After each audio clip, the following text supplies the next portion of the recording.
उसी गांव में बहुत ही शातिर एक ठग रहता था। उसके 2 पुत्र थे। उसके ये पुत्र भी अपने पिता के समान ही ठग विद्या में निपुण थे। एक दिन तीनों ठग बैठे बैठे किसी को ठगने की योजना बना रहे थे। अरे पिताजी, रोज रोज छोटा हाथ मार के परेशान हो गए हैं। आज हम कोई बड़ा हाथ मारते हैं। हाँ बेटे, अगर बड़ी ठगी करनी है तो हम सबको मिलकर बड़ी योजना बनानी पड़ेगी। वो तीनों ठगी की योजना बना ही रहे होते हैं। तभी उन्हें एक आदमी जो बकरी को लिए हुए उनकी तरफ आ रहा था। उस आदमी को देखकर ठगों ने उसी को ठगने का विचार किया। योजनानुसार एक ठग वहीं बैठ गया और 2 ठग थोड़ी थोड़ी दूर में जाकर बैठ गए। जब बकरी को लेकर वह व्यक्ति निकला। अरे भाई साहब, ये बकरी कितने रुपए की है? 500 रुपये, इससे 1 रुपया कम नहीं। यह तो बहुत बड़ी कीमत है। वाजिब दाम बताओ, हम अच्छे दाम पर तुम्हारी बकरी ले लेंगे। अच्छा, तो आप कितने रुपए में लेना चाहते हो? यह तो 10 रुपए की बकरी है। यदि तुम्हें पसंद हो तो दे दो, और यदि विश्वास नहीं है तो आप उन 2 लोगों से भी पूछ सकते हो कि दाम वाजिब है या नहीं। अब बकरी वाले ने सोचा, चलो ठीक है, उन 2 लोगों के पास ही चलते हैं। वह तीसरा ठग उस बकरी वाले को अपने उन 2 साथियों के पास ले आया। उन ठगों ने इन दोनों की बातें सुनी और कहा, देखो मुसाफिर, यह बकरी 10 रुपये से अधिक की नहीं है, इसलिए अच्छा है कि तुम अपनी बकरी 10 रुपये में ही दे दो। इस प्रकार सभी ने मिलकर उसे अपनी बातों में फंसा लिया और उस व्यक्ति को 10 रुपये में ही ठग लिया। जब बकरी वाले की बकरी चली गई, अब उसे गांव वालों से पता चला कि वो तीनों तो ठग थे। इस बात का उसे बहुत ही ज्यादा दुख हुआ, लेकिन उसने हिम्मत नहीं हारी। उसने फैसला लिया कि वह उन ठगों को अवश्य ठग कर ही रहेगा, क्योंकि वो भी एक ठग था। वो ठगा हुआ ठग बेचारा शाम को अपने घर गया।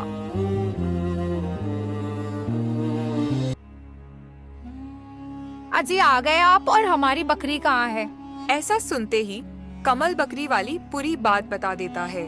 अरे कोई बात नहीं, हम भी उनको ठगते हैं। मेरे पास एक योजना है। ऐसा बोलकर सुमन सारी योजना कमल को बता देती है। अगली सुबह कमल वहीं पर छुप जाता है और सुमन उनके घर से थोड़ी दूर आकर रोने लगती है।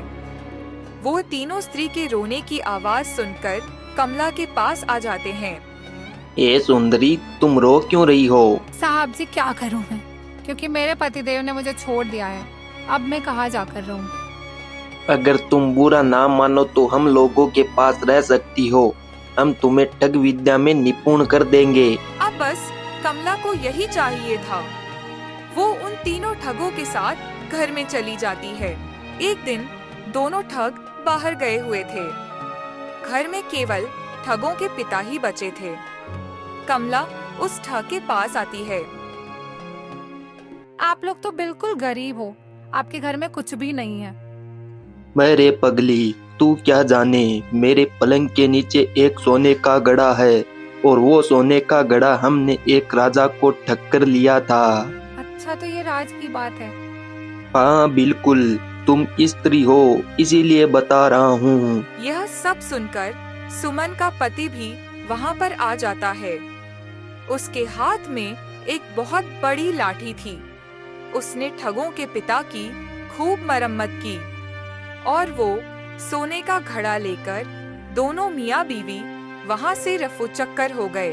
कुछ देर बाद वो दोनों ठग खुशी खुशी अपने घर पर आते हैं। जब उन्होंने अपने पिता की यह हालत देखी तो उन्होंने पूछा कि पिताजी, यह सब किसने किया? बेटा, ये सब काम उस स्त्री का है, और उसके साथ वो बकरी वाला भी था। उसने कहा भी है कि वह कल फिर आएगा। ठगों ने जैसे ही अपने पिता की बात सुनी, वे बहुत क्रोधित हुए और कहने लगे, पिताजी, हम कल कहीं पर भी नहीं जाएंगे, घर में आपके पास ही रहेंगे। बेचारे ठग दूसरे दिन घर पर ही रुके रहे। तभी उन्हें एक आवाज सुनाई दी। वो दोनों ठग बाहर आकर देखते हैं। बाहर एक वैद्य आया हुआ था। अरे वैद्य जी, आइए, हमें आपकी जरूरत है। वो दोनों ठग उस वैद्य को अपने घर में लेकर आ जाते हैं। वैद्य ने आते ही ठगों के पिताजी को देखा। अरे भाई, चोट तो बहुत गहरी है, इसके लिए कुछ जड़ी बूटियों की आवश्यकता होगी जो मेरे पास नहीं है। यदि आप चाहे तो उन जड़ी बूटियों को ला सकते हैं। वैद्य जी, बस हमारे पिताजी का इलाज हो जाना चाहिए। हम जड़ी बूटी क्या, पूरा जंगल ही उखाड़ लाएंगे। वैद्य ने उन्हें 2 दिशाओं में अलग अलग भेज दिया। इस प्रकार वह अपनी दूसरी चाल में भी सफल हो गया। घर में अब ठगों के पिता के पास वो वैद्य ही था। उसने वही प्रक्रिया दोहराते हुए ठग पुत्रों के पिता की फिर से अच्छी मरम्मत कर डाली और जो भी कुछ घर में बचा हुआ था सारा सामान ले गया। कुछ देर बाद दोनों ठग जड़ी बूटियां लेकर आ गए थे। उन्हें घर का और अपने पिताजी की हालत देखकर मामले का पता चल गया था। हे भगवान, उस कमीने ने फिर हमें चूना लगा दिया। कल चाहे कुछ भी हो जाए, हम घर छोड़कर नहीं जाएंगे। वो दोनों बैठे ही थे। तभी उन्हें सुनाई दिया, तुम्हारे पिताजी की मरम्मत करने वाला आ गया हूँ। जो उखाड़ना है उखाड़ लो। इतना सुनते ही वो दोनों ठग उसे पकड़ने के लिए दौड़ पड़े, परंतु वह तो घोड़े पे बैठा हुआ था।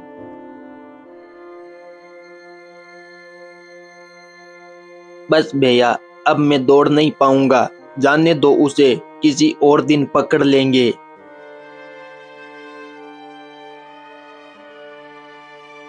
ऐसा बोलकर दोनों घर पर आ जाते हैं। घर आकर उन्होंने देखा कि चारपाई गायब है। मेरे बेटा, देख क्या रहे हो? जिसका तुम पीछा कर रहे थे वो और आदमी था। वो तुम्हें कैसे भी करके घर से दूर करना चाहता था। तुम लोग यहाँ से भाग गए। वो पीछे से आया और मुझे खूब पीटा और जाते जाते चारपाई भी ले गया। पिताजी, हम वादा करते हैं, कल चाहे कोई भी चिल्लाओ, हम आपको छोड़कर कहीं पर नहीं जाएंगे। दूसरे दिन दोनों घर पर ही रहे, लेकिन कोई नहीं आया।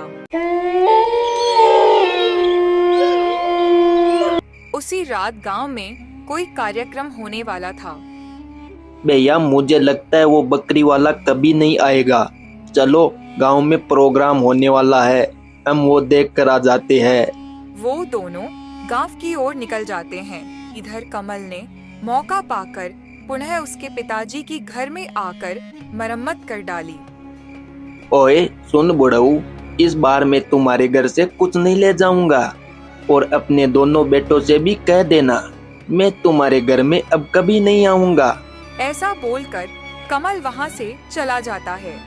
ठग जब वापस आए तो उन्होंने देखा कि पिताजी की हालत काफी ज्यादा गंभीर है।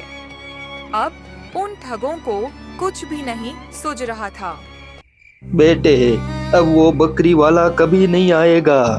तुम भी कसम खाओ, अब किसी को भी नहीं ठगोगे, क्योंकि बुरे काम का अंजाम सदैव बुरा होता है।